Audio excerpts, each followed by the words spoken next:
বৈশাখ মাস মানে বাড়িতে নতুন ধান আসা। বৈশাখ মাস মানে চারপাশে একদম রোদে ঝলমল বাতাস। গরমের এই দিনে সত্যি গ্রামটা অনেক বেশি ভালো লাগে। সৌন্দর্যে যেন চোখ ফিরানো যায় না, ওই যেন এক অপরূপ সৌন্দর্যে ঘেরা, অনেক বেশি ভালো লাগে। আসসালামু আলাইকুম সবাইকে, সবাই কেমন আছেন? আলহামদুলিল্লাহ, আপনাদের দোয়ায় এমনকি আল্লাহর অশেষ রহমতে আমরাও ভালো আছি।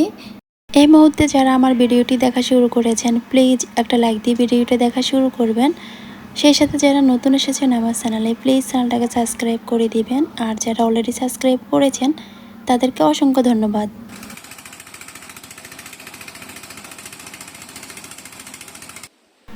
শুক্রবারের দিনে বাবার বাড়িতে আসলাম তো একদিন থাকার জন্য। গরমের এই দিনে সত্যি গ্রামটা অনেক বেশি ভালো লাগে। এই যে দেখেন গাছে কত সুন্দর আম ঝুলে আছে। তো আমি বাড়ি থেকে বেশ কিছু আম নিয়েছি আচার দেওয়ার জন্য, সেগুলো দিয়ে আচারও দিয়েছি। আমাদের মাঠে ধানগুলো পেকে গেছে, তো কয়েকদিন যাওয়াত বাড়িতে ধানের কাজ চলতেছে আর কি। তা আম্মা হচ্ছে কি সবাইকে নিয়ে ধানের কাজ করতেছে। এর আগে অনেকগুলো ধান আসছে, সেগুলো হচ্ছে কি বিক্রি করে দিয়েছে। আর এই তো মাঠে হচ্ছে গিয়ে ধান শুকানো হচ্ছে, তো সবাই মিলে ধানের কাজ করতেছে। আর আমি হচ্ছে গিয়ে সাইড থেকে একটু ভিডিও করে নিচ্ছি।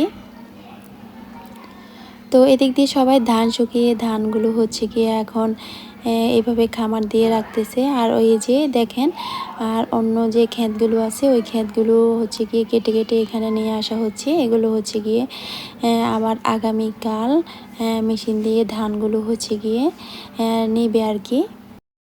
ধানের কাজ করা সত্যি অনেক কষ্টের, একদম প্রথম থেকে শেষ পর্যন্ত ধান রোকা থেকে একদম ধানগুলো শুকিয়ে বাসা আনা পর্যন্ত অনেক বেশি কষ্টের।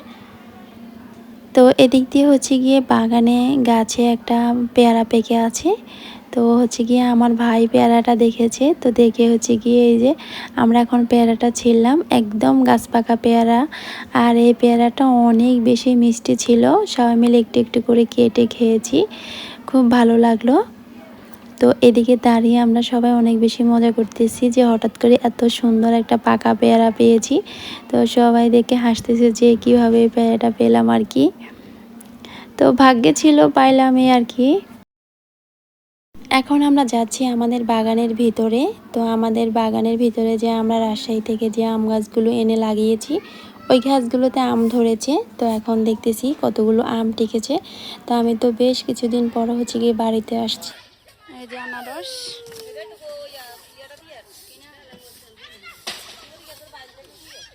কি আম, এই রে মাশাআল্লাহ, একটা এই একটা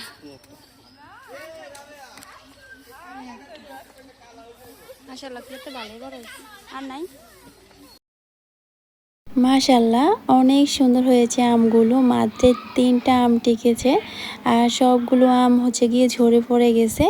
তো এখন হচ্ছে গিয়ে আমরা দেখছি পেয়ারা গাছগুলোতে কেমন পেয়ারা ধরেছে আর অন্যান্য ফল গাছে কি ফল ধরেছে সেগুলো দেখতেছি। এর মধ্যে হচ্ছে গিয়ে আমাদের রোহান বাবাটা আমাদেরকে দেখে ওরও বাগান ঘুরতে মন চাইছে, ও হচ্ছে গিয়ে চলে আসছে আমাদের সাথে বাগান ঘোরার জন্য। আমাদের বাড়ির সামনে যে গাটলাটা আছে ওখানে হচ্ছে গিয়ে বিকেলে এসে একটু বসলাম। আর চারপাশটা এত সুন্দর সবুজে ঘেরা, একদম গাছে গাছে হচ্ছে গিয়ে নতুন পাতা আর বাতাস, আর আহ্লাদনীয় বাতাস সত্যি অনেক বেশি সুন্দর। একদম মনটা শীতল হয়ে যায় আহ্লাদনীয় বাতাসটা যখন গায়ে লাগে। তা আমি হচ্ছে ঘাটলাতে বসে একটু আমাদের বাড়ির সামনের সাইডটা একটু ভিডিও করলাম। আর ভিডিওতে আমাদের বাড়ির হচ্ছে গিয়ে সামনের ভিউটা মাশাআল্লাহ এত সুন্দর আসছে। আর এদিকে হচ্ছে গিয়ে যে ধানগুলো নিয়ে আসা হয়েছে ওইগুলো হচ্ছে গিয়ে এখন ওনারা মেশিন দিয়ে নিচ্ছে আর কি। তা আমার ভিডিওটা আপনাদের কাছে কেমন লেগেছে অবশ্যই কমেন্ট করে জানাবেন।